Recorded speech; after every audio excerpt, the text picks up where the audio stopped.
welcome back to another episode of the Live Well. We have an awesome guest, Jake Boomer, in the house over from the West Coast. How's it going, man? It's going really good. You hear me all right? Yep, sounds good in the Yeah. hood. How We're are in things? we're in full derby season over here, which is it's a good time for me because I love the lifestyle of the derby angler. Like we travel a lot, but it's busy. Like you know how it's going when I mean the fishing rod our fishing rod company's doing really well. We have a new bait that's doing really well. So it's I've got a graduating senior. So life is full of all of these gifts and the way you go through it. Like, but I'm in the middle of that. How's that? That's good. That's good. I mean, and that's the thing, like we get busy and we get blind, like things get a little blurry when things are moving all over the place, but it is kind of nice to sit back for a second and just take a breath and appreciate it all, you know? 100%. I have this gift of one of my best friends, which is Brandon Polinick, and I'll brag about that because um, I get to like bounce this stuff off of him, and then if you can imagine his requirements and the pressure that's on him when he's, you know what I mean, like uh, then I tell him all the stuff I'm going through, and then you're talking about a guy that can't miss a fish or two, or he's out of the classic cut, right? Like his Yeah. pressures are so much greater, I would think, but I 100%. mean, every level there's another devil, right? Like it seems like no matter what level you're fishing at or what you have, whether it's running the business, keeping up with the family, making sure everybody's in the proper place, like it seems like we all have our own levels to dealing with things, and like our stress is different than somebody else, or like Yeah. it's cool how it all works out. It's like we can sit here and worry about it and stress about these little things that come up, or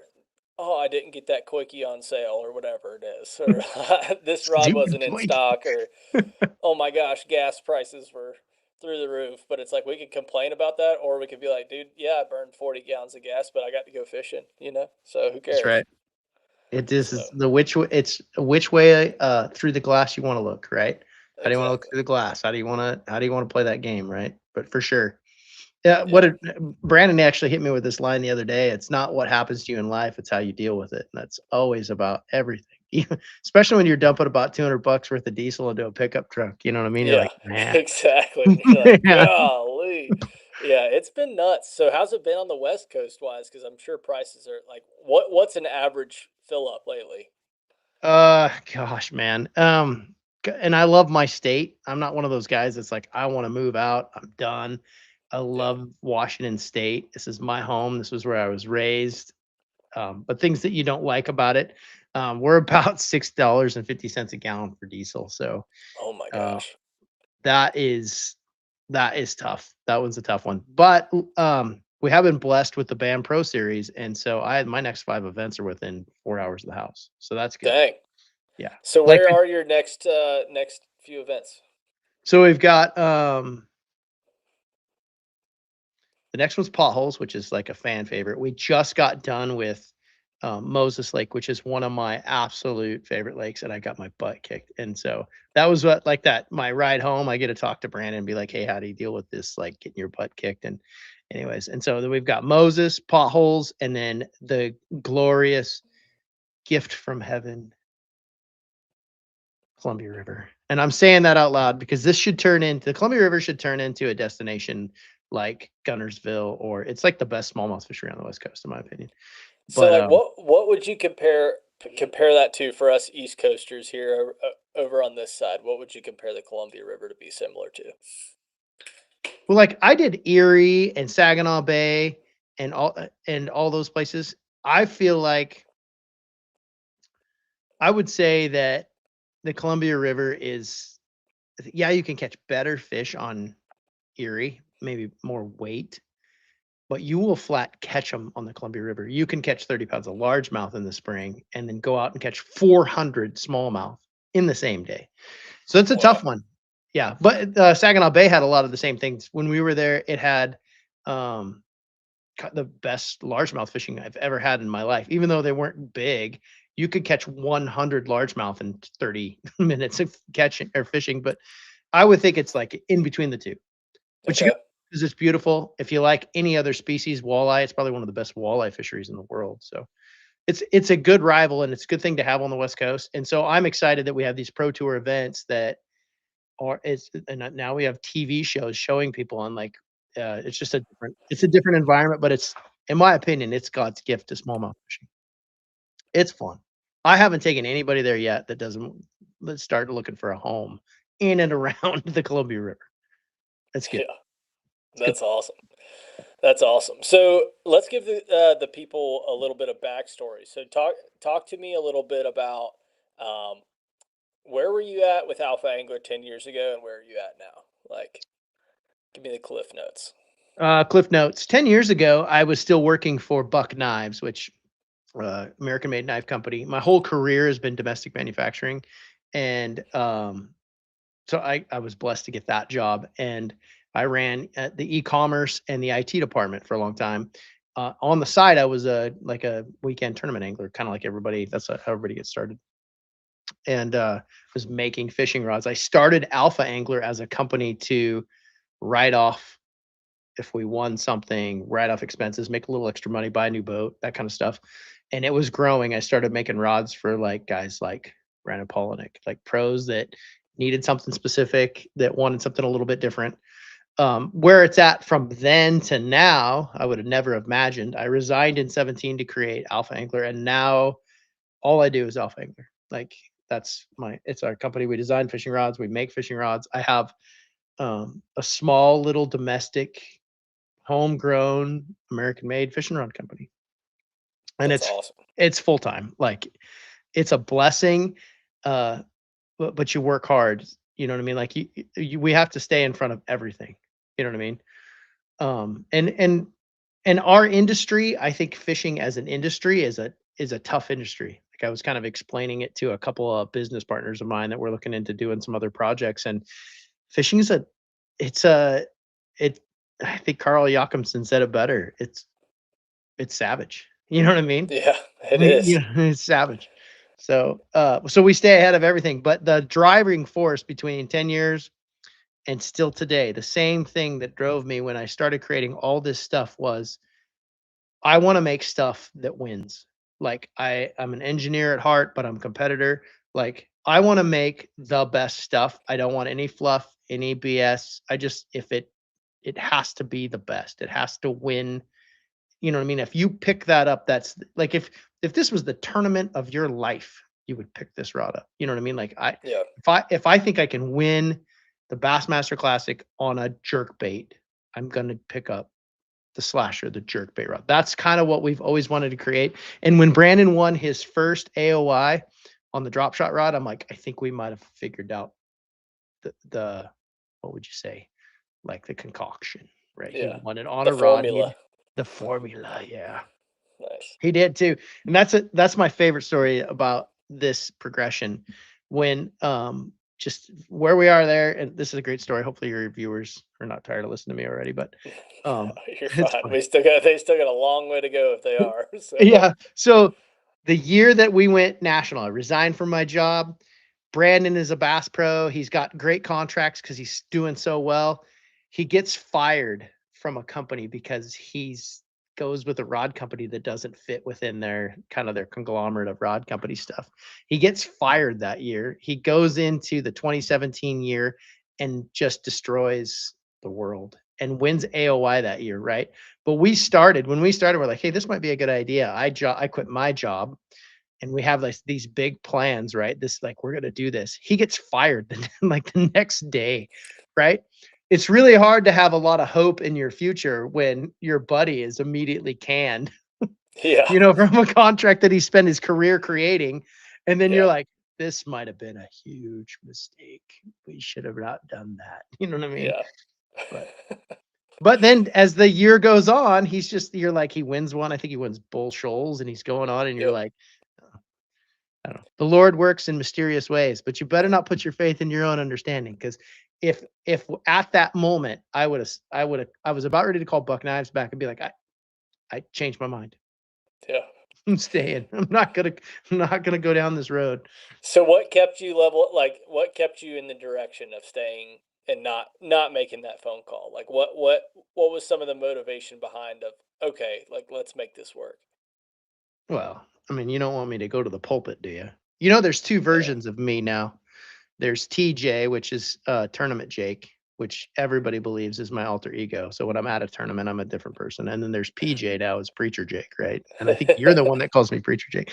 I'll Yeah. tell you what, I didn't do it well. I'll, in all honesty, that was a step in my life where I went into being my own an entrepreneur, starting this business, and I honestly didn't do it well. I really feel like I made a lot of huge mistakes, but every time I got down to the point where like, man, there was the second year we were in business, we were buying blanks from a company. I had them designed just to my specifications, and there was a change in the material makeup, and they just started breaking. Sold 400 rods, and almost everyone broke, and we had to Mm. replace them, and that was really tough. We almost lost the company. Like everything, like went into huge debt to try to recover from that. But every time I got to the bottom of the barrel, literally leaned on faith and quit trying to do it myself, and things got better. And so I think that alpha angler is that story. Like, all right, every time it gets a little scary, when I try to solve the problem on my own, I generally fail. So where it's at right now is a whole lot better feeling. It's still a ton of work. The Lord wants you to work. I want to work. I'm designed to work. Um, but I can work myself right into us failing, right? Like you got to know how to do it. So Yeah, there's definitely some strategy into it too. It's 100%, like you can be passionate about something as much as you want to be, but you have to be willing to learn the strategy at the same time 100%. and figuring There's out what strategy, works. and there's also um like I'll keep going back to the faith thing, but like sometimes you don't know the next opportunity you're gonna have, but you better stinking be ready for it. You Oh know what I yeah. mean? It's kind of like this stupid urchin bait thing, right? Yeah. Like that fell into our laps, and it's an amazing opportunity, but it was never. There was no strategy in it. Like it was just let's make a bait, you know. Like can we do that better? I have a buddy of mine who thinks like I do, who's a freaking genius, and he's like, I can make that. I'm like, whatever, try it out, man. Let's see what you can do. It's like when the first time I worked with Brandon, I'm like, I think I can make the best drop shot rod in the world with your help. He's like, whatever. Back then, the best drop shot rod in the world, in our esteemed opinion, was this Fenwick thing. And I even remember Jacob Wheeler talking to Brandon about, hey, they don't make them anymore. Buy as many as you can get because they're not going to make them anymore. And I'm like, we can make a better one than that. And like they're like, they can't. You know what I mean? Yeah. And we bumbled our way to what I honestly believe is probably one of the best drop shot rods in the world. You know what I mean? The But we didn't. taper on it is unlike any other drop shot rod, I Yeah. feel like. It's different. I have a buddy of mine who's super analytical. Like he's super like does the math, and he started tallying up the amount of money won just on the DSR from people that you can see their winnings, and it's like $1.8 million. That doesn't count the thousands of them that we've sold to people that I can't go see what they won on it. You know what I Yeah. mean? That rod, that technique is also is amazing, but it is not a great technique when the water gets warm. Like you lose a lot of fish. You need the right rod. Yeah. And we stumbled our way into that rod. And I'll tell you what, I had don't wrestle Brandon. He's a state all state wrestler, whatever. I don't Yeah. wrestle him, but well, let's say we have verbal wrestling matches. Yeah, that's fine. Yeah. So what makes the drop shot rod different? Like what do you think made that thing different back then and still today? Like what was different than that Fenwick rod or Well, the Fenric rod showed exactly what the difference was. Is that the original design of drop shot rods back in the day? I think one of the most purchased ones before I even started Alpha Angler was an extra fast. And the problem with our description of what extra fast is in our industry is nobody really has like a measurement for that. I could have made a rod 20 years ago that you would consider slow and stiff as a board, called it extra fast, and you'd have been like, oh, we need to make extra fast. And now what people are doing is they're going, well, extra fast must look like this, but they're really not measuring against the original creation. And what happened with the DSR was Fenwick made this rod that had a couple good things, um, but what it was a little bit slower. And what we realized is that drives the hook better, that has a a ton more sensitivity. So we went the opposite direction. The drop shot rod went to back to fast. And then we have the gift of getting to work with a company that makes Toray. We're building on Toray graphite. And for anybody that doesn't know what Toray graphite is, it's Gary Toray. He owns one of the most prestigious graphite companies in the world. Best graph, like awesome. 99% of Toray graphite goes to Boeing to make airplanes. I just get to work with a company that gets the rest of it and they put it in fishing rods. So we were able to get this really good graphite. And then obviously I think Brandon's probably one of the best finesse fishermen on the world. And he's able to analytically say this needs to be this way and this, and so I was able to help design it. So that's the difference in my opinion. And we redefine. I mean, you're talking about the very first guide train we made had 4 different brands of guides in it. Like you don't just go buy the Fuji spinning rod guide train. We didn't do that. We went, well, one Fuji here and one, you know what I mean? Yeah. It was such like a Frankenstein fishing rod. Like it makes me laugh when I think like Yeah. if you guys knew what God went into making this thing, you guys wouldn't think we were smart. You know what I mean? But it casts But you good. got to start there. You got to start. You got to figure out where to start. It's the same thing as like I look at the videos I edited 10 years ago. Pretty rough.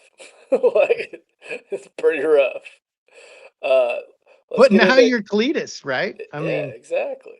yeah. Let's read a couple comments before I not catching up. What's up, guys, in the chat? Jeff, Eddie Hudson out there, Doc Holliday, Coleman Jones. He was just on the show last night. I just actually caught up and caught the recap of that today, and he's given up some Lanier juice, which I wish he would hush about.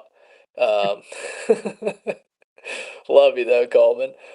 Evening, Cletus and Boomer from Michael Bradley. Tyler Shellnut said, "Hello, fellas. How much trial and error is there in the rod building industry?" Oh man. If you if you think it's like a bunch of mad scientists that are just nailing it every time, you are wrong. Imagine what I consider a bunch of, I mean, they're passionate about what they love, but they're knuckleheads arguing over whatever, you know. Man, making a rod was a great example. I fought with the greater masses to make the Zilla because I didn't believe the rod needed to be stiff. And it didn't look like somebody had a calculator out, a protractor. It was straight up 7 guys bending rods, fighting over what they wanted. And we just built every one of them and then said, hey, if you can win a tournament on this one, we'll go that route. Sometimes that's what it is. And then sometimes we just nail it. Sometimes you're like, I think it should be like this. And we build it. Um, and it's good.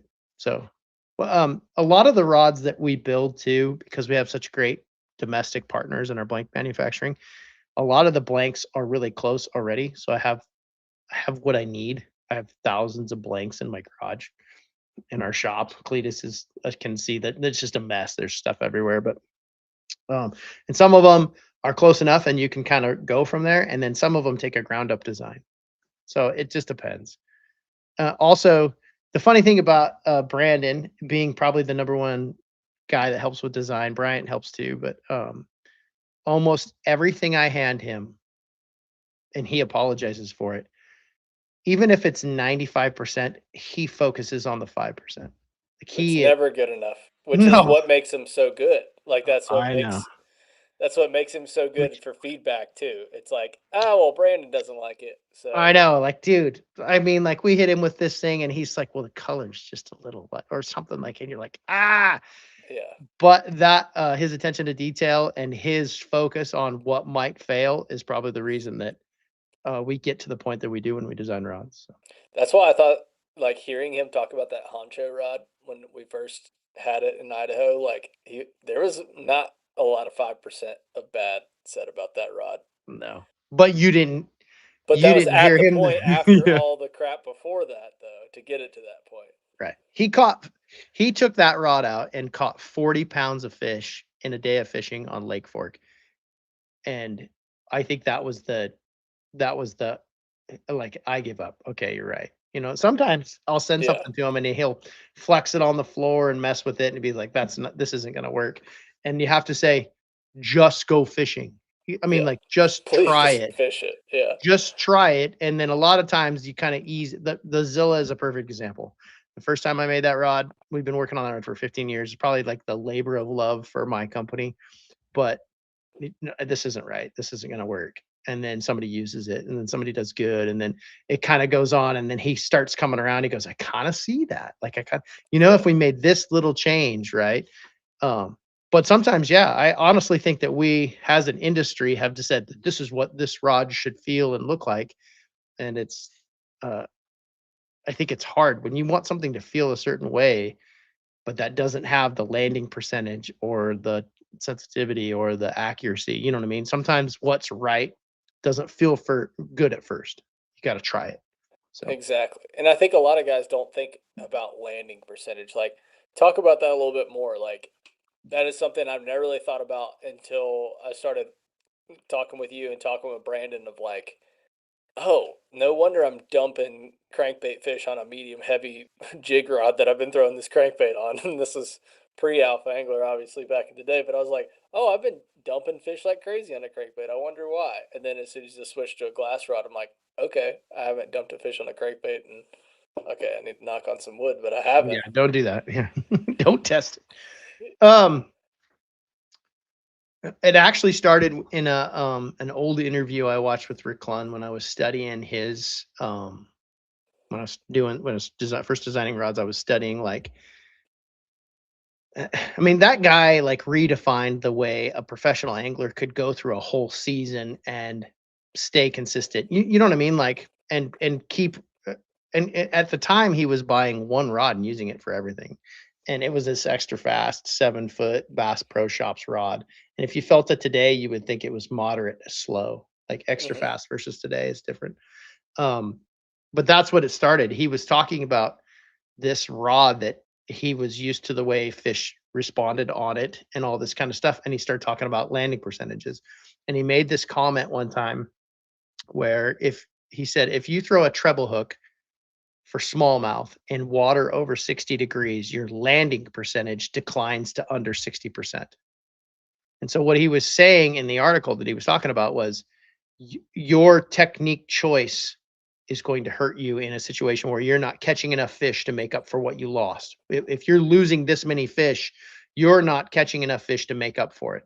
And so you shouldn't choose it if you're not catching this volume of fish. You know, it's like you know those guys in the tournament that are always like, I would have won if I didn't lose these two fish. Well, in a lot of different scenarios, if you're a competitive angler, you're thinking, um, the guy that won probably lost a few fish too, right? Like you didn't catch enough fish to make up for that loss rate, that landing percentage rate, that whatever it is. And so we started paying attention to hookup ratios and more importantly, the type of fishing you're doing. So for instance, if you're flipping, the bend in the rod will help that fish coming out of cover stay hooked better. The way you hook them stays hooked better. So we really kind of went down that road. And I think I pay way more attention to landing percentage than I do to like overall weight and all that stuff. Like balance is key to sensitivity, landing percentage is key to winning. That's the way I look at it. I like it. Yep. Was that just clear as mud? Yeah, something like that. Good. We'll get into one that's also clear as mud. What's the average price point of the Alpha Angler rods? Um for to be really honest with you, when I first started the company, I wanted it to be kind of in that I wanted to make $600 rods and sell them for, 350 to 400. I wanted to rival the NRX pluses and stuff like that, use that technology, but be kind of more at a direct consumer wholesale rate. And most of the time we are. So if they're anywhere between, 250, 275 to like they used to be like into that 400 range, but we're buying the materials and the stuff to make you a $600 rod. But in the last 3 years, our pursuit of making the best possible stuff has led us to make uh just I'm buying this crazy cool materials if I can find them. Kind of, for instance, the Honcho is a great example. That is the lightest power to weight ratio glide bait rod on the market. 100%. I have not seen one lighter, but you can't generally do that and make a rod that is durable. Well, we found this material, space age material that they make a rod out of that is durable and light and sensitive, but it's expensive. But I don't think that we should not make it because it doesn't fit a price point. So we made it, and people love it. So Yeah. I fished it for 12 hours on Saturday and 12 hours on Sunday, and it was in my hand probably 90% of both of those days, and I didn't feel a thing. Like no, it. most glide bait rods, you're gonna feel like you've been in a boxing match all day. Like We're about to run an ad. We have a video of Brandon's 3-year-old daughter using the the honcho. Like it's that's under her awesome. arm, cranking away. That's awesome. She's such a little mini prodigy, but and Brandon's like, she wouldn't have picked up a heavy rod. Like she's sitting there just cranking. It's That's hilarious. so It's funny. hilarious. Yeah. So on the price topic, what's the price difference between a standard build and a custom build? So the one thing we'll do is I'll build custom stuff for guys that are a little bit different. Like if you like cork better or something like that. What I generally won't do is go down a big rabbit hole. Like I want a rod with carbon fiber grips and this kind of stuff. It's not in our wheelhouse. Like we don't know how to do it well, so we won't do it. But like if you wanted a different length of the Zilla, or you like cork better, or a different hook keeper size, or maybe a little bit adjustment to taper, I'll mess with that. But if you come at me with like, hey, listen, can you make the P5 destroyer of this thing, but make it 2 inches long? But I can't go back and reinvent that. So I won't do that. And generally the price is just the component difference. I have a really amazing group. Dana is one of them. So if she ever watches this, Dana, thank you. A custom wrappers, my custom rod shop gals are amazing. So when I send my custom stuff to them, you get a little bit more like what would you call it? Hands on a little bit. They just do a great job. She's amazing. So I have to pay them more because they're amazing. So the custom shop gals do a really good job, and so we pay them a little bit more to build something one off of the shelf. Um, but generally not more than like $100. Like if you wanted a Zillow that was a little bit different, it's not going to be more than $100 in the standard Zillow. Gotcha. And that's fair. I mean, if you're asking for something a little bit more custom, want to do something a little bit different, then I feel like that makes sense. Yeah. All right, getting some more rod nerd questions, which is why I wanted you on here. Do you agree that a perfect jig rod should be closer to moderate fast than fast? My favorite jig rod I've ever used is a Loomis 844C MBR, and those MBRs have slightly more parabolic blank. I think whoever that guy is, Tyler Nut Fishing. Oh, Shell nut. Tell Nut, yeah. Uh, yeah, you're dialed. You're 100%. That question right there is the problem, in my opinion, with the rods that I was using before I started Alpha Angler. Yes, if you would have picked up the 844 MBR, which is the same mandrel that I use, the same taper mandrel, so they use mandrels when we make the Zilla. Um, that rod said extra fast on it. In today's world, that rod should probably be considered moderate fast at a minimum, at probably more accurate. But there is no industry standard for what a taper should be, what deflection should be based on weight. There's nothing like that. And every material you use is going to be a little bit different. But what happened was as we progressed into the rod world, extra fast really became extra fast, which extra fast should mean the tip gives with little or no effort, and then the rod's just stiff. So you get this kind of like this action. That is not a fish landing taper. And the reason the MBR 844C back in the day was such an amazing rod was exactly that. It had a moderate fast action. And I actually got to sit down with Brad Loomis, Gary Loomis's son, the composites engineer son of Gary Loomis, and have this conversation. And what was really happening was they could have used a different the same mandrel back in the day, but the material wasn't as advanced. And so they couldn't make the material extra fast because the material is so thick. I don't know if that makes sense. But long story short, you are exactly correct. What and I'm going to start right here, and when I stop, I'll clap so you can get rid of the exact geekness that I'm about to go into. If you're like, this is just too much, I'll wait till he claps. Okay. But what you're trying to do with hookup, exactly what he's talking about for landing percentages, when it comes to a jig, when it comes to a Texas rig, you're trying to take the pressure that you're putting when you set the hook and spread it over a longer time horizon. And the way to do that is that your rod doesn't just lock up the minute the hook starts to touch their mouth. You want that to start to bend a little bit, and you want a long, even pressure. A high pressure, you want to drive that hook. But if it's a very sharp or violent instant pressure, you will drag that hook. That hook will find its way. All if you have a very instant, immediate type hook set and anything's in the way, for instance, a piece of the rubber on your rubber jig or whatever else, that rubber gets pressure as well, and it gets in the way of the hook penetrating. But if you have a long pressure over time, that piece of rubber falls out of the way, or you know what I mean? Imagine anything in their mouth, or it's not in the right position in their mouth, but there's a lot of pressure. And as that bait is ping ponging around in their mouth, that thing finally finds flesh, and it goes. But if you have a really sharp pressure over a short amount of time, the first thing it hits, it's out of the way. The pressure's gone after that, right? You go slack. And that's the difference. That's why you get a better landing percentage. If you can take that hook set pressure and take it for a little bit longer period of time, you will drive that hook. It'll start to go in where it sets.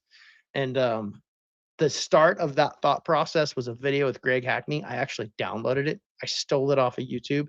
And every time I design a rod, I like to think about this video and watch it. But he talks about this monster hook he put in his flipping jig. And the point of that is that no matter, especially with braid, no matter, we are all way stronger than we think we are when we're swinging a 7.5 foot rod. He put a tuna hook in one of his flipping jigs 10 years ago.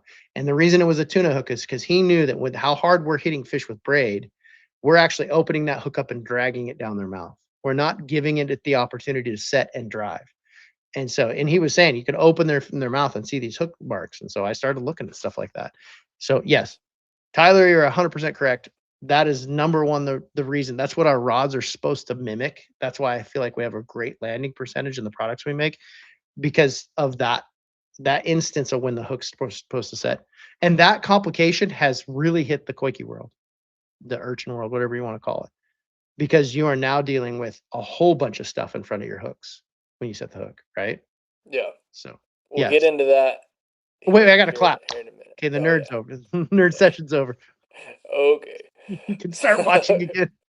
Our resident forward-facing sonar hater that we still love, got to make a rod with a reticle on it so these scopers will know how to use it. We could do that. Yeah, a scope stick, or I guess that's a Scope, name for a bait. scope That's stick. probably out there. I think that's Yeah. like a. That's Well, we funny. could pick a live scope transducer that goes on your jig. So you can just Yeah, put it out there and see what's coming at it. Yeah. exactly. Glass rods are freaking sweet for cranking. Talk about S glass a little bit. So to nerd out a little bit more, there's two types of glass in the industry. Even back in the day when I started, there was two types of glass. There was S glass and E glass. A lot of the old school cranking rods, the reason a lot of guys hate glass is because they were making it out of E glass. E glass is super cheap. I don't know if you guys remember the old KVD cranking rods, but they were like 100 pounds. Seeker actually made one too, but that is E glass, and fiberglass was never made for fishing rods. It was made for bigger purposes. So E glass is electrical grade fiberglass, and the point is it's supposed to be thick and dense so that you don't, so it protects you from getting shocked. Right? It's an insulator. S glass was designed as structural grade fiberglass. It's a thinner fiber and it's stiffer. And so, and it's also a pain in the butt to work with, right? It takes a set. If you lean it against the wall, it stays that way. But the added benefit you got from S glass was you had a glass like fiberglass that had that really forgiving taper, but it had a little bit of sensitivity back towards it and it was a lot lighter. And so we were able to kind of get into the on the S class craze with the rebound when we first started making them 10 years ago. And then we were introduced with this hybrid where we can actually integrate that with the S class to make it even lighter. It's kind of like the mag rebound. It's even lighter, and I think it's probably one of the most sensitive light crankbait rods you can use. It is not, doesn't have that old school e-glass. You know, like those guys that set the hook with the old school e-glass, and their rod handle would be pointing this way, and then Yeah, the tip would be pointing that way. You know what I mean? They'd be like reeling yeah, like this, and they'd be looking that way because the thing would yeah, bend all the way around. Yeah, it doesn't do that. So yeah. it's a little That stiffer than that now. that mag rebound, I have.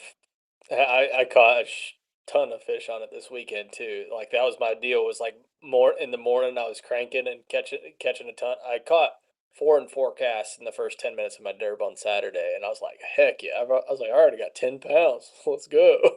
And then I only called up to 13. So, but but like that rod, like I've caught a 5 pound spot on that rod. I've caught a ton of fish on that rod in the past year, and it's just it makes it effortless being able to launch a big plug. Like I've really been throwing a ton of 10XDs and the 6 Sense C25 with a giant bill on it. It's big, heavy crankbait, but like I can bomb it like 180, 200 feet and like get a good cast behind it. And I've got a big BB1 on there, and that thing will haul the mail. And then you're just sitting there, it's such a fun bite. Yeah. But Miss I miss that. Like when I was in the MPFL, we got to fish places like Pickwick. I miss that big crank bite. I mean, we have it here, but not like that. You know what I mean?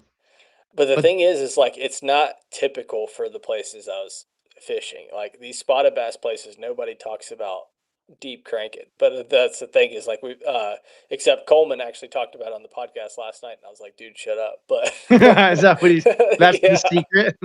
yeah. But he was talking about a little bit less. Like I'm talking 25 to 30. He was more in the 15 to 20 type of range. But yeah, like it's crazy. Like on some of these spotted bass places, how many people completely forget about a big plug. And what was blowing my mind is I was catching 1.4s and 1.6s on a plug that was this big. I literally Yeah. had one that I boat flipped in, grabbed the line like an idiot. The line snaps because I've been cranking rock the whole time and didn't retie enough. Line snaps, fish and crankbait fall back into the water, and I'm like, nice. It's like that was the one crankbait I've just caught all my fish on. And then so I tie a new crankbait on, and I'm like cranking around, and I'm like, maybe he'll come back up eventually. And like 10 minutes goes by, and then all of a sudden I see like a little spot of chartreuse out there. And he's like He's doing back. this under the surface. And so I'm like, oh no. And then he like dives back down. And then he like comes up one more time. And I'm like, oh no.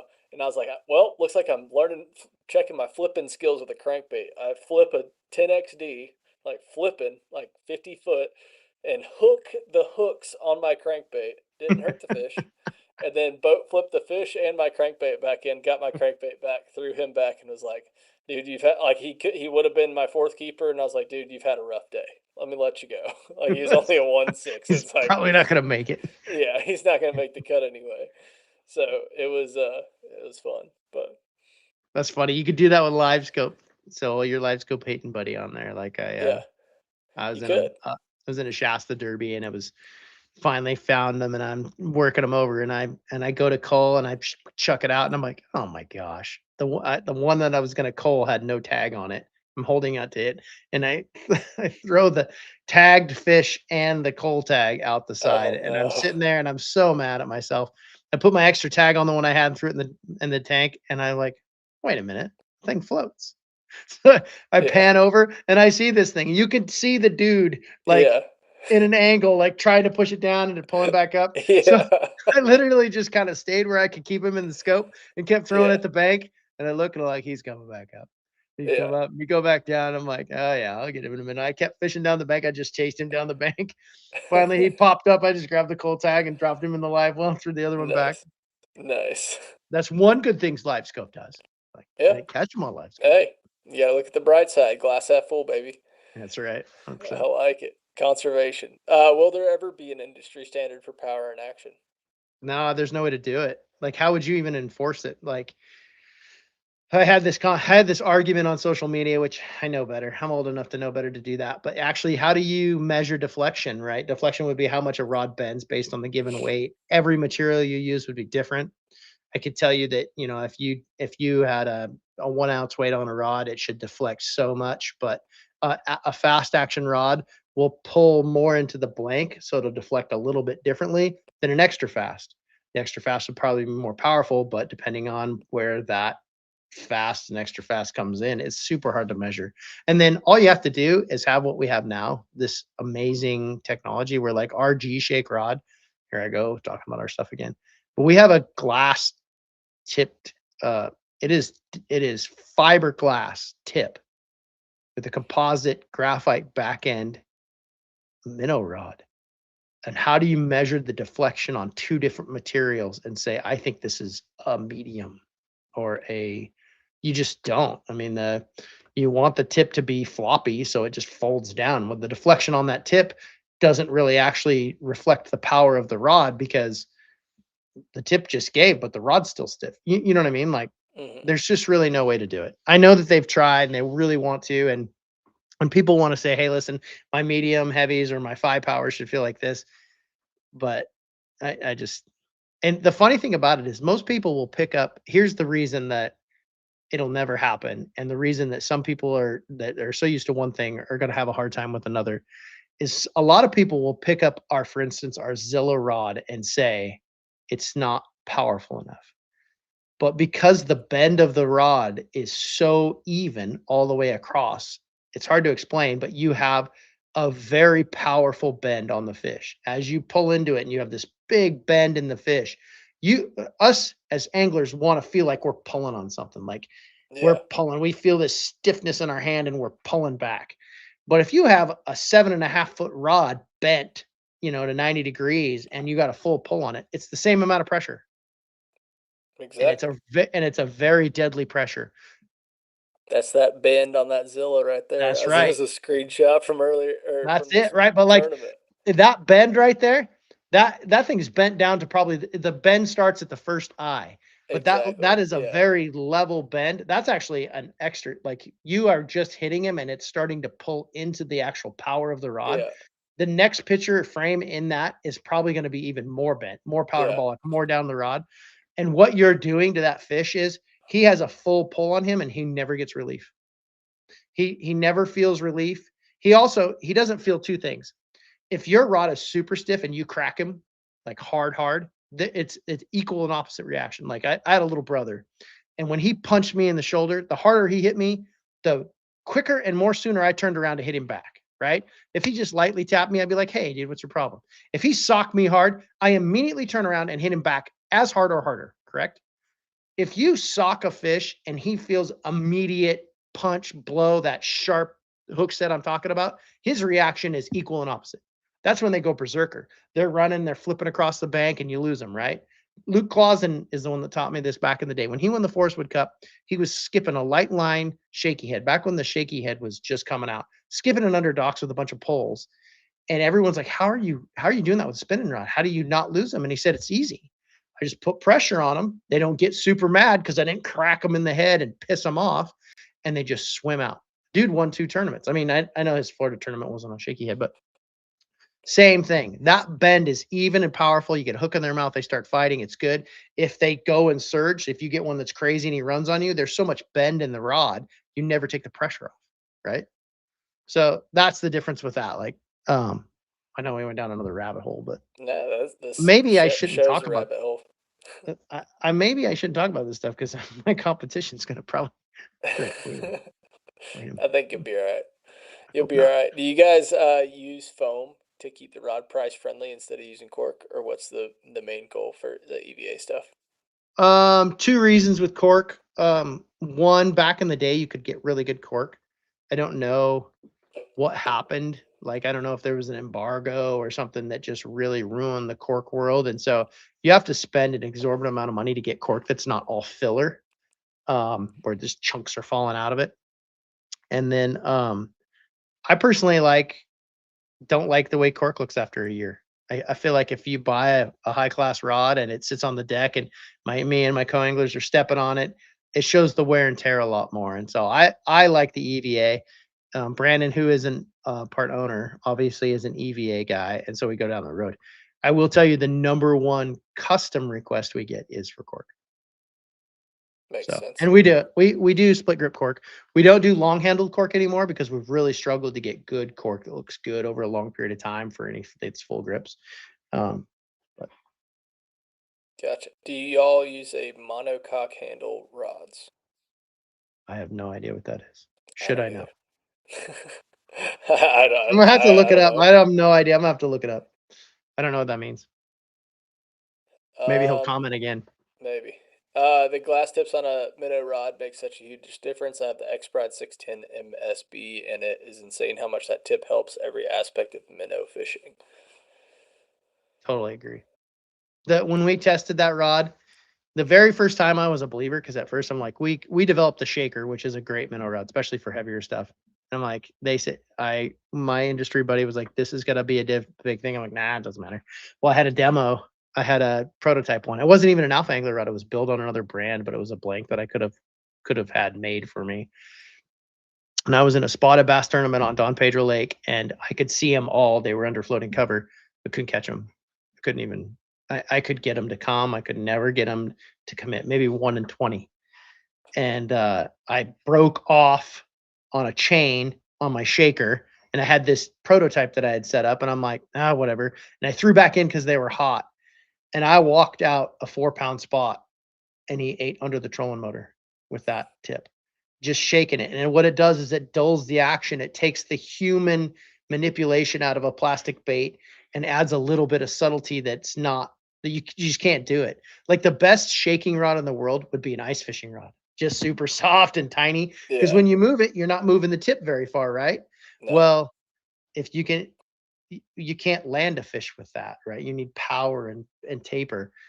The glass tip fixes that a little bit. I ended for up sure. weighing like I bombed the first day. I ended up moving up like 40 spots and getting back into the points race um, because of that stupid rod. And that's when I'm like, we're making the G shake. Yeah. But like I got back from that tournament and it was like all hands on deck. We're creating this G shake rod. So So what does that process look like? So you're just like, all right, we need this. Like, what goes into being like, this is an idea to like, let's bring it to market. just depends on like And you can protect like business that there's always whatever. 1,000 ideas. Yeah, Like in the bait world, like there's always 1,000 things you could be doing, but you have your tried and true, right? And it's like I tell the story. I've told the story 1,000 times. I had the A rig before anybody else because my old fishing partner was Luke Clausen's best friend, and we had the A rig for a year before anybody else in the Northwest. But we had our tried and true baits, and that was too far out of the norm, right? Like no way, I'm not touching that thing. We already knew it was there. The technology was around. Um, yeah, and then and then Paul Elias won Gunnersville on a bridge piling with an A rig, and I'm like, oh no. We won the next tournament we fished. We won a boat in the next tournament we fished on an A rig. We would have dominated the series for a year if we would have just accepted that that could be a thing. But we're fishermen, and so same with fishing rods. Some people are constantly showing me new technology. I've got rods in our shop that's just crazy stuff that I won't even touch. But for instance, we have a glass tip rod in our lineup, the chatterbound, because it was great for chatterbaits. But when somebody's like, "Well, that'd be great for the minnow," and I'm like, "You're like, no, I'm really comfortable with what we created here. It's proven itself." And so you put it on the side. So in that deal, we already had the technology. We just never accepted it. I think a lot of that happens with the rod world. You're already kind of close, but you're so comfortable in what people want and what you're doing that pushing the edge probably just takes a day like I had at Pedro, where you're like, "Oh, wait a minute." It didn't hurt that then somebody gave me the secret that the Japanese anglers were actually making that rod, and that's how like those guys were doing so good when all the shaking first started, and they were kind of keeping it to themselves. for sure. And that Yeah. was like, so we're in a interesting time to where it's not a fuzzy dice anymore. It's not a minnow anymore. It's not a winged minner. It is a sea urchin koike is apparently how you're supposed to say it, not koiki. It's apparently koike in Japanese. Talk to Taku about it. Um, so talk about this craze a little bit because Brandon obviously had some major success with it, and he said that a cast made on Santee Cooper without a koiki tied on is a wasted cast. Like uh, what's going on with the urchin this craze stuff. right You now? mean you want to talk about these now? This Yeah, dumb let's talk thing. about it. Yeah. Um. Are we? uh. Long story short. we actually started building this. Yeah, we start okay. So that stuff hit the market, and knowing what the mistakes I'd made with baits in the past, I was like, man, we should try to make this. And I have this friend of mine, Alex, who's a next level genius when it comes to manufacturing, just stud. And he goes down these rabbit holes where he just solves problems. Like, I swear he probably can't sleep. And I'm like, we should make one, because I had the koi keys or whatever you want to call them. But we should make one because as it evolves, it'd be kind of cool to have it. It was never meant to be for sale. We never meant to sell it. Um, Long story short.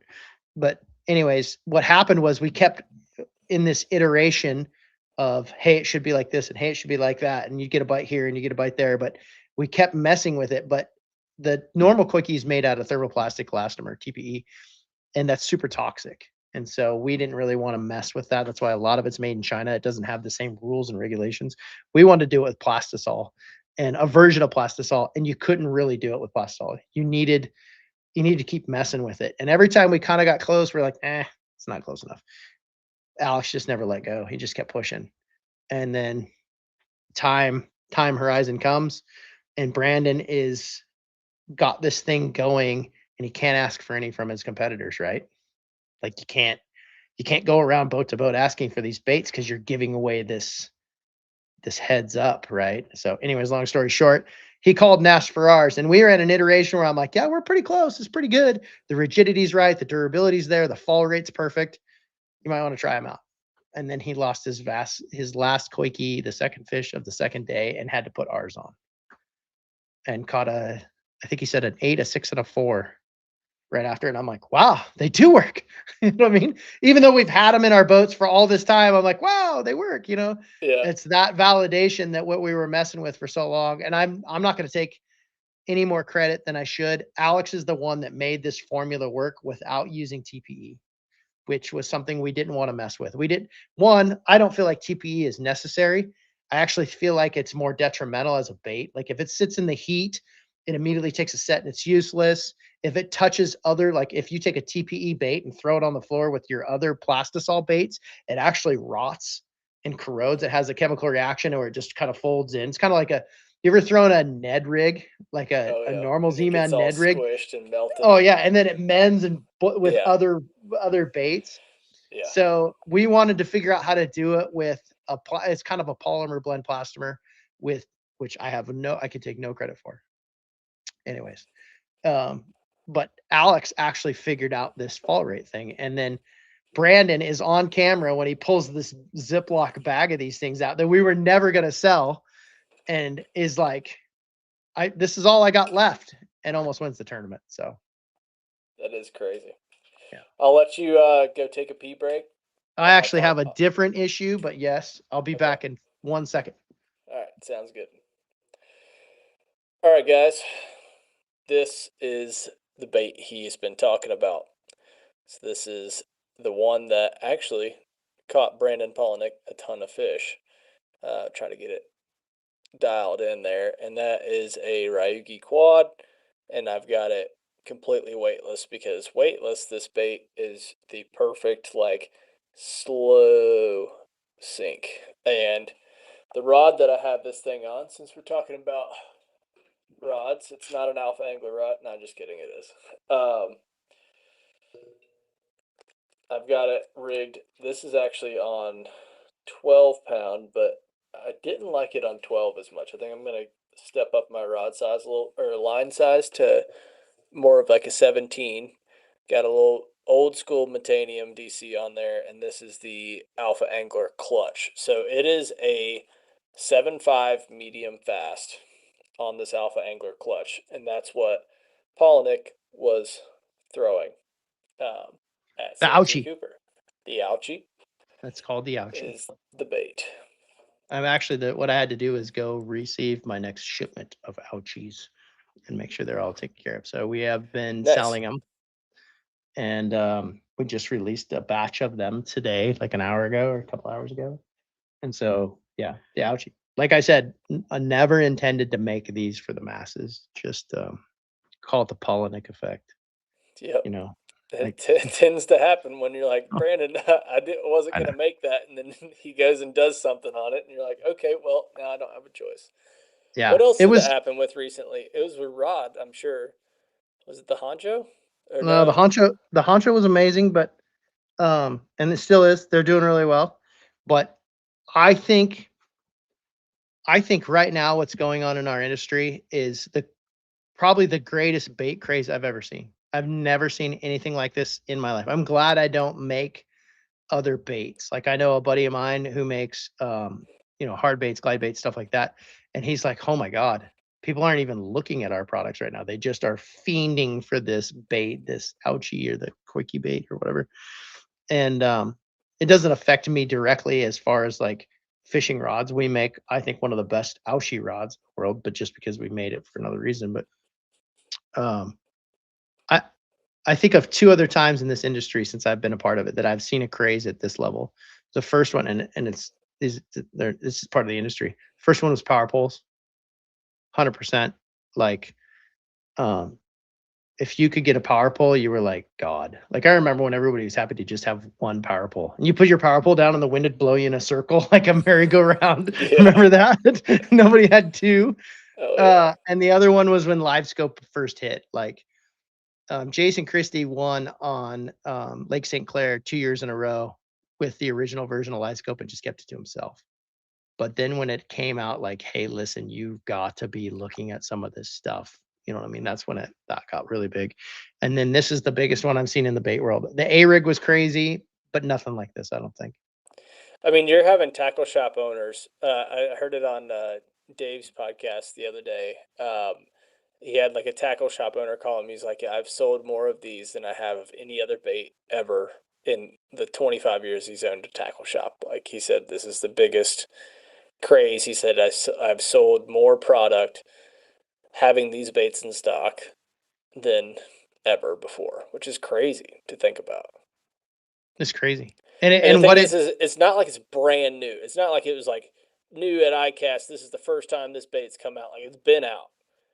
Like I remember hearing guys catching them on it on Lanier last year, and I bought a couple, and I didn't start figuring it out until November to like actually figure out how to catch them on it, and it took me a while.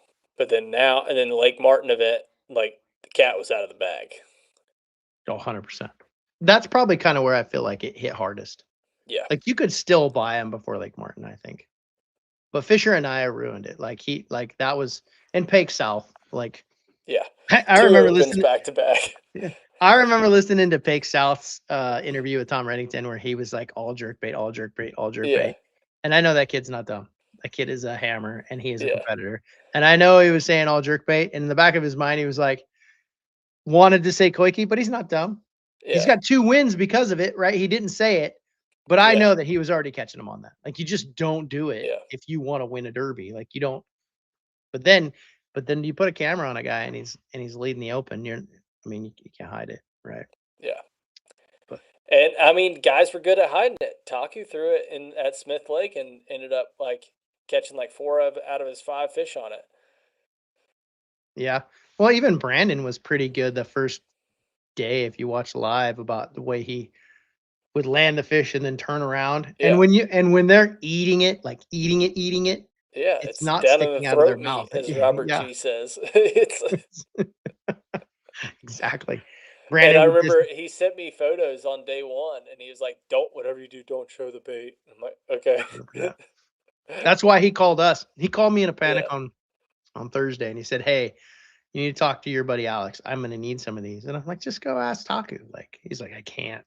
I just can't. It's this good." He goes, "I haven't seen anything in the fishing world in a long time that they eat it like this. They bite it. I need you to send me some." And so we're still kind of in the like, well, we're not going to make these. Maybe we'll make them and sell them, and maybe we'll do this. And I mean, Alex was already selling them to another distributor, but uh, so he sends them to Brandon, and I was watching when he pulled the bag out. Like Brandon's like, this is my go-to. This is all I got. And when he started catching them on him, I'm like, oh boy. And I know he gave them to I'm not gonna say any names, but I know he gave extras to a few other elite pros. A couple of them almost made the top 10. A couple of them cash checks. So we had this like validation that it works. And then And then he said our name on camera. And I'm like, uh-oh.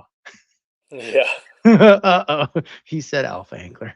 Yeah. Oh no.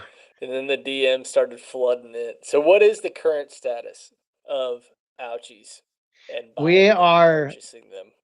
packaging them as fast as we can. Here's a couple of them. I don't know if this will zoom in on them. The color that Brandon was using is this one. Oh, my camera's being enough light. Which is green pumpkin. This is one I'm working on. Um, just kind of a more clear color, and then obviously Scoppernong. Um, Scoppernong, I think, is one of the better colors up north. I don't know why. I don't know what it mimics.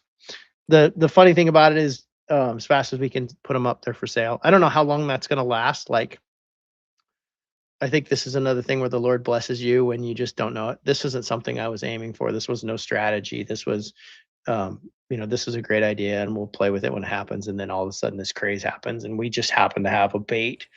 It's not like we just bought some molds from somebody and bang, out it goes. Alex got the perfect PSI down for the perfect amount of pressure necessary with the amount. He's got this concoction that has the right rigidity and hardness, but it also floats, but it also allows translucent colors, right? That's the one difference that you can get with plastisol, where you can get colors that light comes through, and sometimes that can mean a big difference in a more finicky fishery.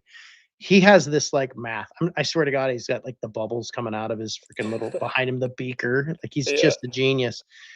We just had it ready. It was like that close. So that was a gift. I think super grateful for that opportunity. It's not something I planned for. 100%. So are they live on the site right now or They no? are. They're actually for sale right now. Um, we actually just sold out of the green pumpkin blue size 100s. And so the way we measured it is ours is a 1 inch ball. So this is a 1 inch ball, which would probably be close to a full cast. I actually think it's really close.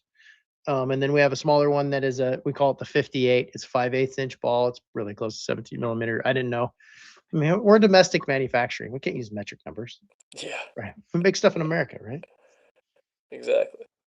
So if they're live on the site, then alphaangler.com if you want to go get them before everybody else. Yeah, I don't know where we're at. We turned them I only released them to our uh we have Email a drop subscribers. yeah, the drop list group. Not the whole subscriber list, just the people that really want to be in it. I don't I think of our whole mailing group, it would have just been gone in a minute. And I wanted the Yeah. guys that sign up for the drop list, they kind of want the next thing we're coming out with to get a first shot at it. And then the green pumpkin went out that. But we're, fear not, we're making more as fast as we Nice. can make them. So talk to me about rod setup for Um, the 58 and the 100. So the 58, I think right now has to be on a spinning rod, depending on your fall rate. So like if you're fishing for deeper fish, you can weight the 58 and throw it on a bait caster. But a lot of times if you're fishing for deeper fish, I'm gonna say that I think they're probably in more clear water, right? Because they're deeper. You're hoping they see it. It doesn't make any noise. And then see, I just do a spinning rod. I use a wrench um, we have a 76er, which is 7.5 foot. So like a wrench, but 7.5 feet long, let you get some distance out there. Cool thing about using the plastomer polymer makeup that we use is it has the same fall rate. So for instance, the Quickie Full Cast and the Ouchie 100 have the same fall rate when if you put 1/8 of an ounce in a Quickie 100 or a Quickie Full Cast, it has the same fall rate as the Ouchie 100 without any weight. So you don't have to weight it. You don't have to worry about weights. And what that has provided for us is you can put like a rattle in it, which is kind of a little secret, right? You can actually stuff a rattle in it. So when you snap it, it clicks, I actually which, tried that this week, and this one has. I took a rattle out of the cast Echo 7.2 and slid it into this because I was like, because I originally put a weight in it, and then I was like, this thing's sinking like a rock, yeah, it's too and fast. then I was like, okay, and then I took the weight out, and I was like, okay, it's actually pretty like good suspend like slow fall, Yeah. and then so I Well, and put the rattle in there. you could do a lot of things. A lot of people, like one of the things that people are talking about is that they want it to float, or even Brandon's like, it's got to float like a Koiki. But but it's kind of like the A-rig. We actually don't know what we don't know about this. This is so new. It relates to something that fish respond to, but we don't know why. But actually, a high fall rate is another technique to fishing, especially up north, where fish aren't looking up as much this time of year. Like they respond better to stuff on the bottom. I want a little bit greater fall rate because I want it to go to the bottom and I want to snap it up and have it kind of come down at a decent rate so I can snap it up again. That's actually how we get our bites. It's a little bit different than when it hovers above them and you're just kind of shaking it. So the fall rate, I don't think we know everything about this bait and what it's going to be good at, but like I don't know if you can hear this. You can't hear that. It's a glass rattle that fits perfectly in the quickie or in the. Nice. And with this glass rattle, this stinking thing. It's like old school glass rattles that guys would stick in their worms. You could stuff Yeah. that into an Ouchie 100, and every time you snap it, it goes click, click, click, click. I don't know. Guys will Little figure out things different. might make a difference. Somebody's gonna take something then and they're gonna clip a few they're gonna clip a few legs off one way and change the way it looks a little bit another way and stick Yeah. something in it, and that's gonna be the next great thing. Who knows? Stick some jig skirt through a Yeah. koiki. We were doing that last year. I was Yeah. sticking jig skirt material through Berkeley. What are those? Berkeley Maxent nerds or Yeah. the little Ned or whatever that The is. general, The little general, the mini general. net. Yeah, Yeah. sticks. That is still one of the best smallmouth trout shop baits up here. Oh yeah. By far, they love Maxent, and that just helps. So, Yeah. yeah. Nice. You still didn't talk about rod you're throwing it on. Mm. So So you along talked about the wrench for the 17, but what about the 100? So the 100, what Brandon was throwing, unless they're super aggressive, and he was using a quad hook, which is the big thing right now. Like, go try to find a quad hook on Tackle Warehouse; they're just gone. Quad hook, you have so much stuff that can get in the way of those hooks as you're moving the bait to drive a hook. And so the best rod up until this point has been the Alpha Angler Clutch, which is funny because a similar scenario in that type of a bite, which is a wacky rig 6-inch Senko, which is a big deal in the north. You have a lot of plastic that can get in the way. When they bite it, they can, you got a hook and they can close that Senko over the hook, right? So you don't want to snap set really hard because you want that you want the movement of that hook set to kind of get around that bait and find some skin and set. So the clutch was always the best. I won me and old Coley Scroggins, who he was kind of a college fishing legend until he moved back home and got married. But him and I won 15 grand, and that's all we did. And we were able to keep those big fish hooked on the clutch. So when Brandon said, "What do you think?" I'm like, "I think it's clutch, man, because you're trying to get all those tentacles out of the way and find a hook to penetrate with a good hook set. But then after that, you need power." And so up until this last week, we were sold out of clutches. The word got out, they're gone. We made a bunch of them though, so we've got them now. It's a 7'5", has that modern action bend I'm talking about. But I think Brandon's first 8-pounder was on the clutch. So it'll fight a big one. And then line setup, I don't know. Like, I have a hard time believing line. Like, I don't know why you wouldn't go with heavier line. I don't know why you wouldn't I want think I think I messed up because my fall rate was like too fast because I rigged it up with 12 pound, and I yeah. think that's too light because the 12 pound on this, like just straight 12 pound fluoro, I think it was too much. I also have So a giant hook on there too. That probably yeah, doesn't help the Ryugi quad too hot. here's here's some more geek stuff, the kind of stuff that we talk about, Brandon and I talk about. Um, Imagine your big treble hook, you throw it out there. The treble hook is going to fall. The weight of it's going to rotate the bait, right? What Brandon liked about a TPE style bait is that when you could stick weight on the back of it so that it falls more evenly because you have to weight it no matter what. And so you get a more even fall. And when you jerk it, that you don't get the rolling, right? And he was concerned with our bait that we'd have a problem with that. And I was too. Um, so two things. It didn't seem to matter for him at Santee Cooper because he didn't need to weight ours, and it might have probably rolled with a treble hook on it. But heavier line will negate that rolling, right? Because the line has a resistance that's not gonna let that bait kind of fall down. If that makes sense. So like if you can get to a 17 or a 20-pound fluorocarbon and they'll still bite it, it's not inhibiting your bite ratio. That'll keep this rolling thing to a minimum. So there's a thought there. If they're gonna bite it, no matter what, like the number and let me another thing too, people are like, well, the TPE lasts so much longer. One, the heat, it doesn't. It's harder to store. But 90% of the kind of the ouchie bait losses that customers call me and complain about is that they get hung up under docks. Is that they're meant to be skipped. Like this ouchie 100 with a quad 2-aught quad hook. I can't remember who makes it. You can literally with a clutch skip it like 9 miles. You're going to skip it into a part of the dock where you're going to lose it, right? It's going to get hung up. The nice thing about the heavier line is you can get some of those back. You know what I mean? If you stay with light line, you're probably going to break off, or you're going swimming. You just Yeah, bring your snorkel yeah, we under saw the Chris dock. You Johnson go. do that. All right, we saw that. I Yeah. knew. I didn't know what was going on when I logged in that morning. When he went in the water, I knew it was a quickie.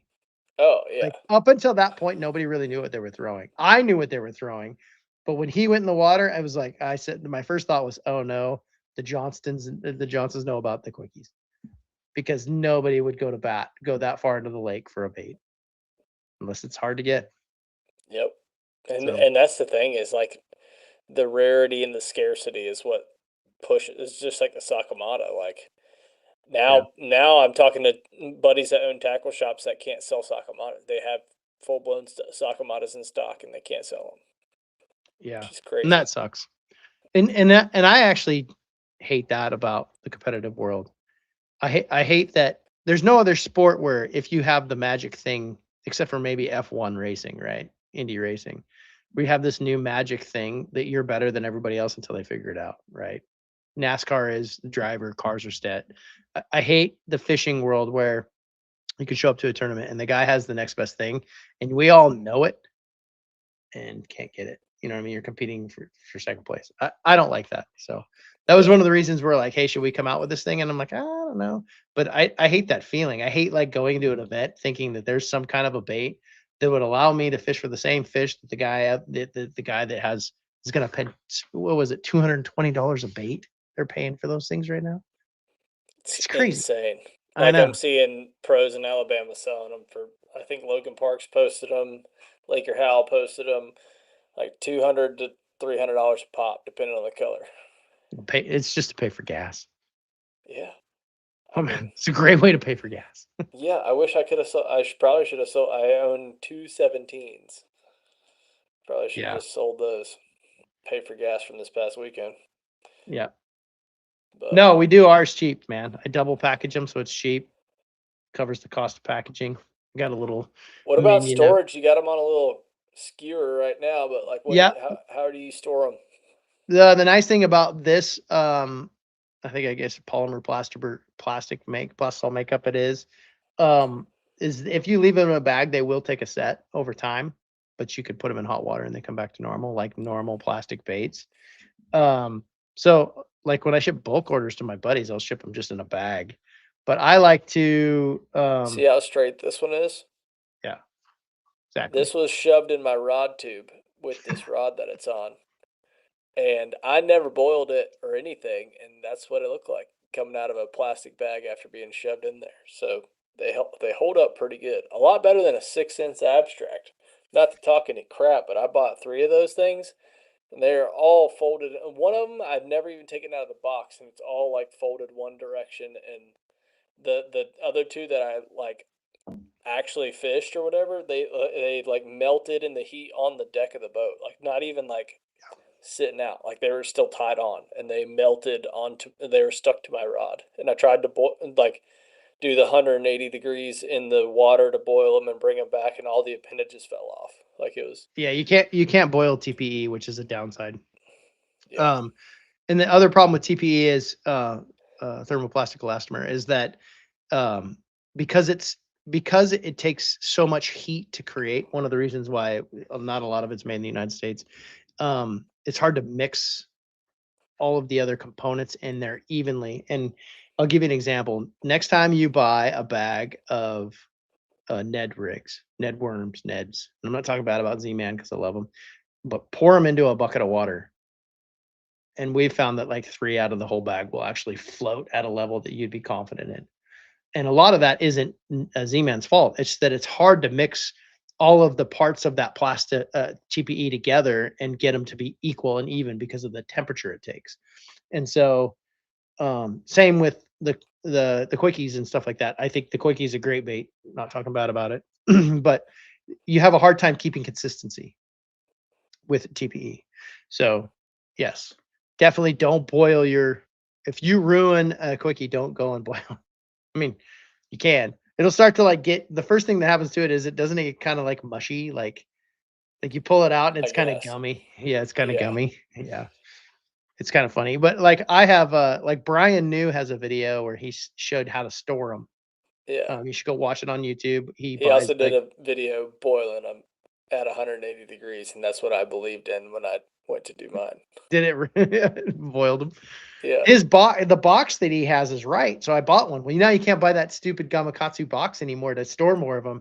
So I took a bunch of the ouchies and stuck them in the box too, so I could kind of keep them all together and know where they were at.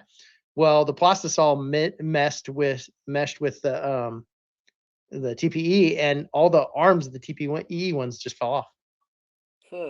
So I got these brand new quakey baits, and they got like half arms on them because they have a chemical reaction with other materials. So, anyways, Lovely.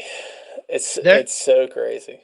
there is some pretty cool stuff. I think it's called Lake Fork Tackle or Lake Tackle or something. This guy talks about how to rig them.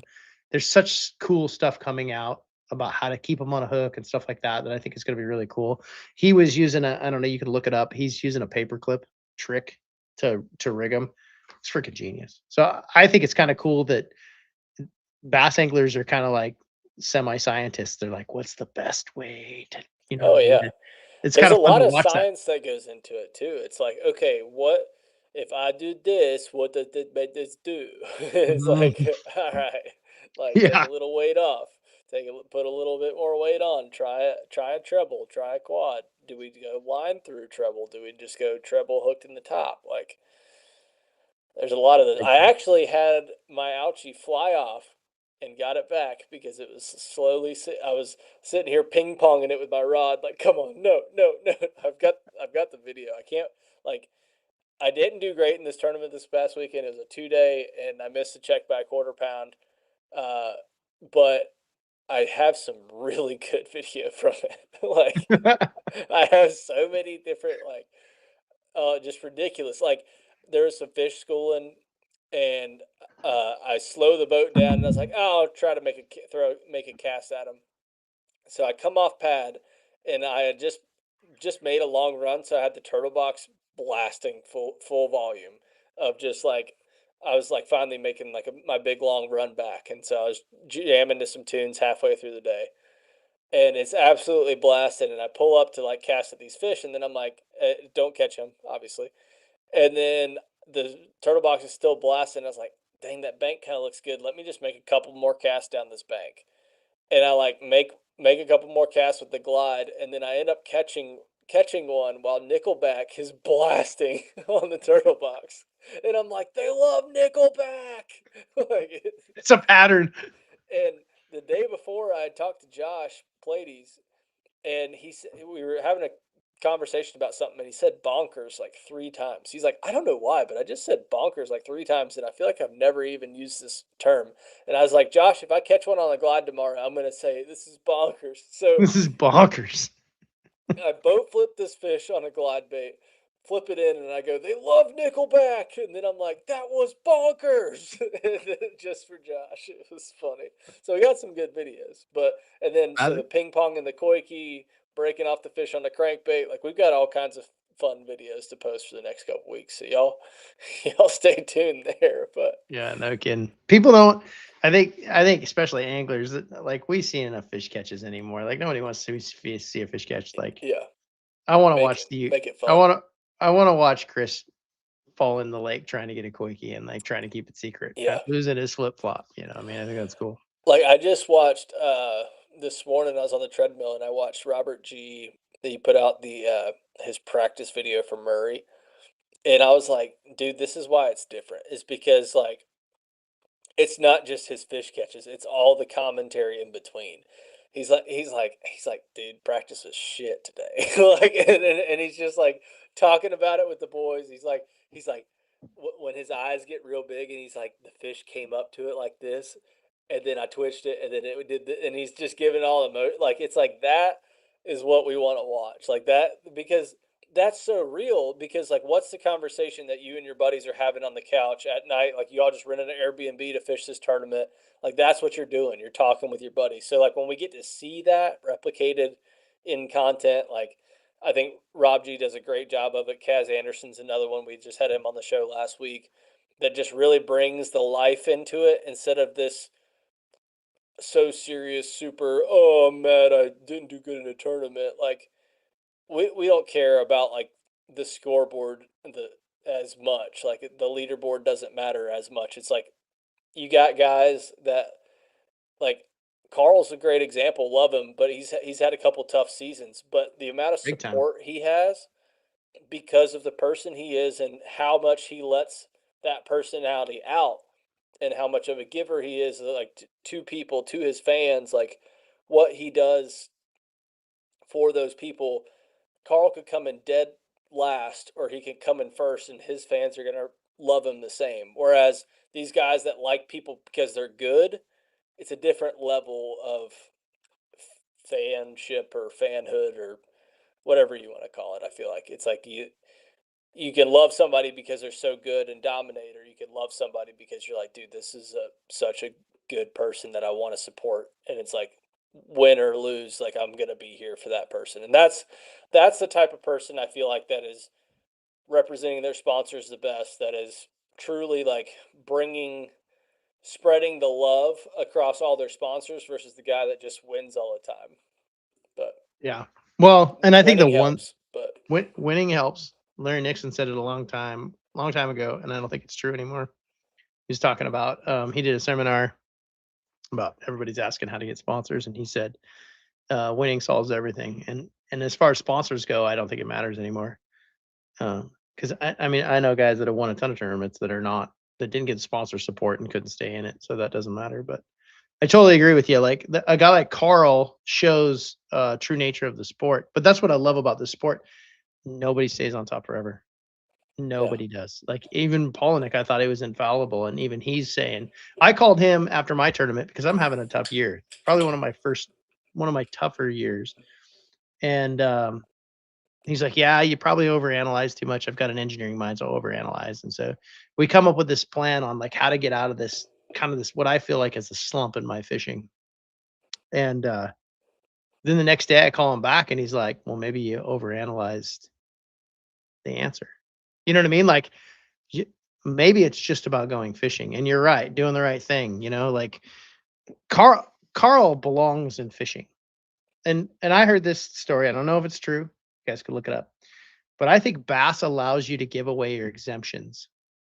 And when Carl almost got kicked out last year, I heard a rumor that Brandon offered to give up his last exemption to keep Carl in it. That's how important these characters that we look up to are. He's going to give away his last chance to ever get back in if he has a bad year to somebody like Carl, who I believe belongs in this sport, right? But the sport should stay the way it is. It should stay savage, as he calls it. It should be tough, right? It's the highest, the upper echelon. But I think that's cool, those two sides of it. You know what I mean? And the biggest problem is, and I'm learning this every day of the week. Um, you are not your last tournament finish. And when I was younger, I really felt that my value in this sport depended on how well I did when I was fishing. Um, and that's really hard for people that work so hard because you are working so hard. This sport, Brandon said it the best. He goes, hard work doesn't fix a slump. It doesn't. You can work your ass off and you're still in a slump. And character does. Character and determination. And in my case, faith will fix a slump faster than hard work.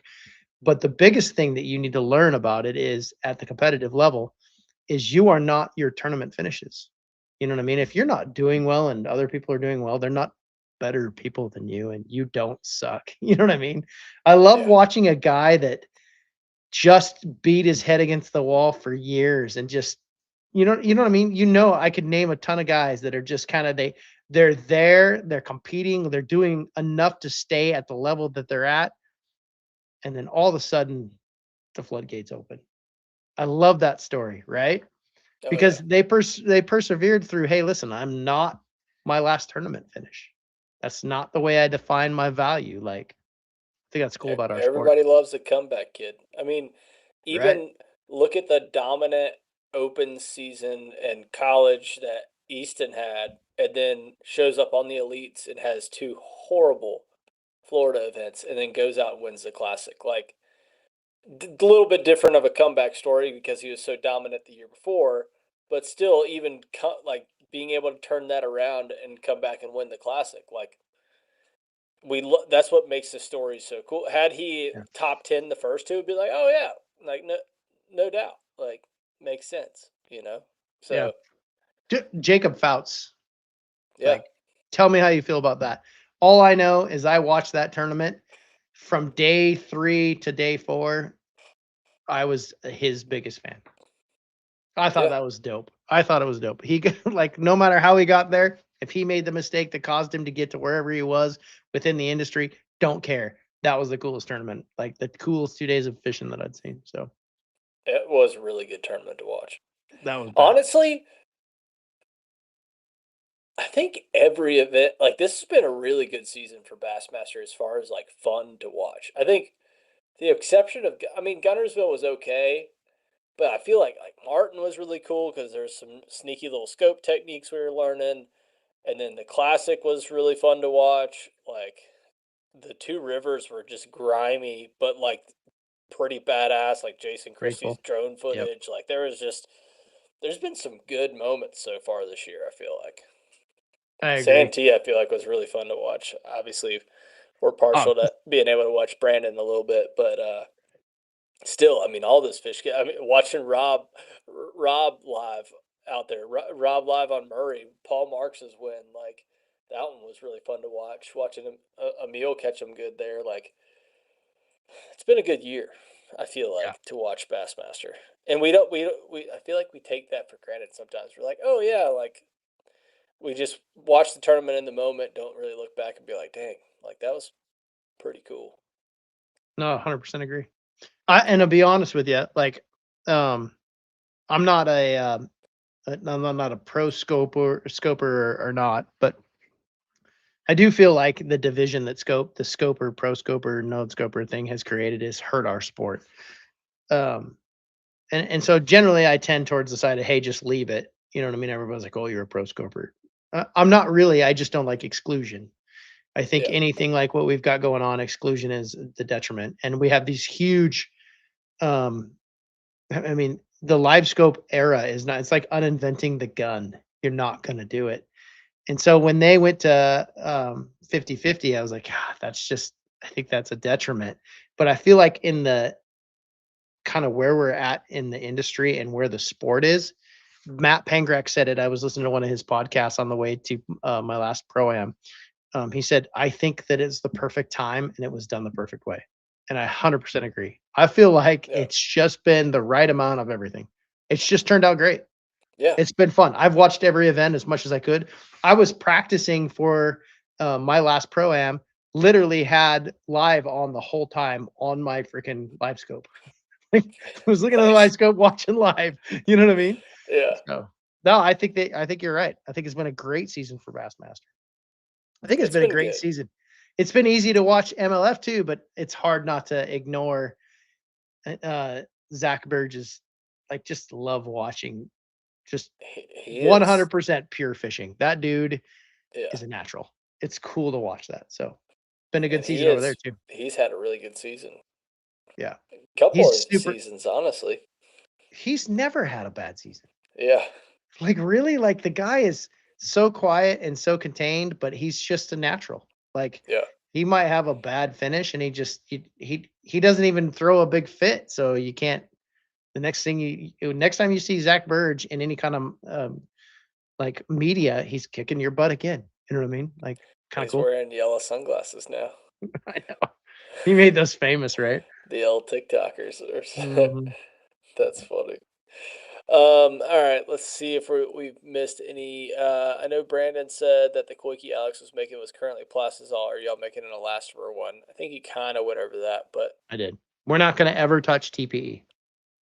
Gotcha. One, because of the toxicity. Two, because I actually think that we have plastisol, but we have a polymer based concoction that I'm not going to explain for obvious Gotcha. reasons Yeah. that my man Alex invented because he's dude's a genius. That I think makes our stuff. Like I said, the test was Santee Cooper. The minute Brandon put it on, I literally watched him because they kept running live. Yeah, they ran the whole thing of, oh no, that was my last one. He's like, well, Uh I got huh. these. I was Yeah, literally on my way to practice, watching in the truck, going, "This is it. You get the best test that you've ever like. You can't test a yeah, product better. Here it goes. If he bombs yeah, day two, if he's not in the lead in day two, the product's not done. We're not ready yet, yeah. right? Yeah. So, anyways, Nice. he went on to weigh 29 pounds, catch an Yeah, eight, a six, and a four. Like, yeah. so Bait I don't think works. we would ever mess with TPE, at least not for manufacturing purposes. And I think that I think TPE has its limits, and I think you can kind of, you can get, if you can weather the financial storm and the frustration with all the testing, you can create some cool stuff with plastisol and versions of it. Nice. Tyler, I was referring to Talk and Tackle in Hickson, Tennessee, and then I saw some at Hammond's the other day, and I saw some at the dugout. So they're around if you need some Sakamatas. He said I'm big on socks, not so much quickies, and he also loves Nickelback. This dude, for all you guys that are watching this, the Sakamata is not dead. Like, No, if you you can don't get a think good so? deal on him, no, no way. No, the Sakamata is not dead. I think there are times of years where that's going to be like, trust me, I still leave them in the boat on purpose. There will be, I mean, any minnow is awesome. I think the versions of minnow, I think what you're seeing with the Koki world right now is what you saw with the Sakamata shad. Everybody and their mom hit the world with a minnow. All of them are great. Cast has a great one. Yeah, They're not a sponsor of mine. I really love theirs. But the Sakamata's not dead. So if you've got a tackle shop that finally got their fill of Sakamata shads, don't just walk by them. Trust me, you're going to need them at some point, especially in cooler water. yeah, Watch the Tom Reddington podcast with Drew Gill. He just had it yep, out a couple weeks ago. Like, if there's anybody to like pay attention to what he's talking about, I think it's Drew Gill. for I think the sure. guy shoots his state straight. And honestly, shout out to Tom Reddington because he gets the juice out of these guys. I've been actually watching a lot of his shows recently, and he does a really good job at interviewing and like asking these questions, but also like he's asking what we're all thinking. Like as the angler's talking, I'm like, oh, but I wonder how he'd rig this, and he'd be like, so Drew, how would you rig this? And then you're like, okay, like all right, he's on it. Like It's he's why one it of the works. best. Yeah, I have yeah, not missed one of his podcasts, if that makes sense. I have yeah. my own podcast, and I've watched more Tom Reddington. Yes, I think it's one of the best. Him and Matt Pangrak, I think, are the best. I think Fish North Georgia is amazing too, by the way. Nice. But no, I love how he doesn't ask about the kids or the family or anything. He just says No, like, straight so. business. Anyways, when they won't bite it, when you see him chasing it, do you shake it less Yeah, or more? You know, like, yeah. yeah, good perspective. I like it. I like it. Well, dude, I'll let you get off here. Thank you so much for all the rod knowledge. So, rods are available on alphaangler.com if you Uh huh. guys are interested in any of these. If you guys have any questions about any of these rods, feel free to shoot me a message or shoot well me a message through Alpha Angler as well. Yeah. You guys can Or email us too. We have a customer service, so cs@alphaangler.com. So I have a really good customer service crew. So, but yeah, I appreciate you guys or you, Cletus, for letting sure. me. Yeah, Danny couldn't be on the show tonight. He is out of town, somewhere doing some Danny stuff. I'm sure he would have loved to be on here, but we'll get him on next time. Maybe we can get you and Bryant on next time. Oh, Knucklehead was supposed to show up. that'd be like WWE. Like, that'd be awesome. Yeah. You might as well like get some people in there to call the fight. It'd be good. And we'll sneak Polinick in there and just surprise him. Be The like, problem hey, is you hey. you don't know which one Paul and Nook would make fun of. Like, he could pick on me one day, he That's could what pick I'm on saying. Bryant, like, it Yeah, it'll wouldn't be be like back a and forth. yeah, it could be good. Yep. We'll do that. So we'll do something. But dude, thanks for coming on. And if you guys want any more information, go check it out over on Alpha Angler. Get you some ouchies while they're still available, because they probably won't be very long after this podcast. So anyway, thank you guys for tuning in. As always, just keep being good to people and treat others like you want to be treated, and go searching with the urchin. We'll catch up with you guys later.